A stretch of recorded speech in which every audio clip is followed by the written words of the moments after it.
Court में लगा था आरिफ मसूद के कुछ डॉक्यूमेंट्स के, क्या है पूरा मसला, क्या हुआ?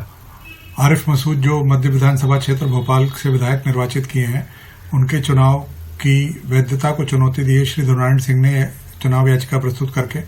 जिसमें एक ग्राउंड ये लिया गया है कि उन्होंने जो नामांकन पत्र के साथ शपथ पत्र दिया था,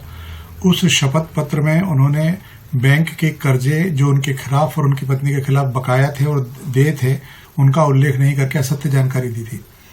इसके संबंध में जब याचिका माननीय न्यायालय द्वारा एडमिट कर ली गई थी और उसके बाद जब सूचना पत्र उनको श्री मसूद को निर्वाहित किया गया, तो उनकी ओर से एक आवेदन पत्र प्रस्तुत कर आपत्ति ली गई थी कि जो लोन के संबंध में जो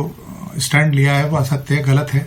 और जो याचिका है उसमें कई प्रकार की तकनीकी त्रुटियां हैं। इसका जवाब दिया गया था श्री ध्रुवनारायण सिंह जी की तरफ से, और पूर्व में माननीय उच्च न्यायालय में न्यायमूर्ति श्री विवेक अग्रवाल ने दोनों पक्षों को विस्तार से सुनने के बाद फैसला दिया था 3 सितंबर 2024 को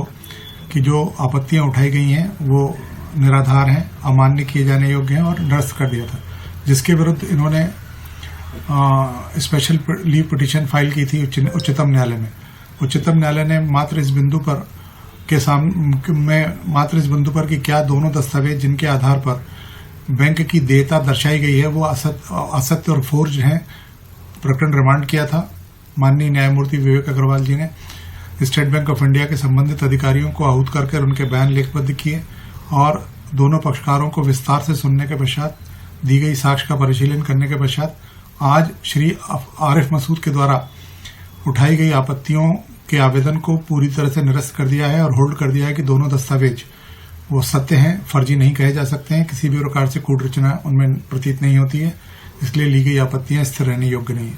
माननीय न्यायालय ने 7/11 की जो उनकी एप्लीकेशन थी वो भी खारिज कर दी है और साथ ही आदेशित किया है कि प्रकरण 3 जनवरी 2025 को प्रस्तुत किया जाए। दोनों पक्षकारों को आदेश दिया गया है कि वे प्रस्तावित वाद विषय उसमें प्रस्तुत करें और जो दस्तावेज उनको पेश करने हैं या आहूत करवाने हैं उनकी लिस्ट उनको दें। इसको सीधे शब्दों में हम समझे कि ध्रुवनारायण सिंह जी याचिका कंटिन्यू रहेगी, उसको उनकी याचिका कंटिन्यू रहेगी और प्रथम दृष्टया माननीय न्यायालय ने उसको विचारणीय माना है। और साथ ही जो दुष्प्रचार एक प्रकार से किया जा रहा था रोजाना प्रेस के माध्यम से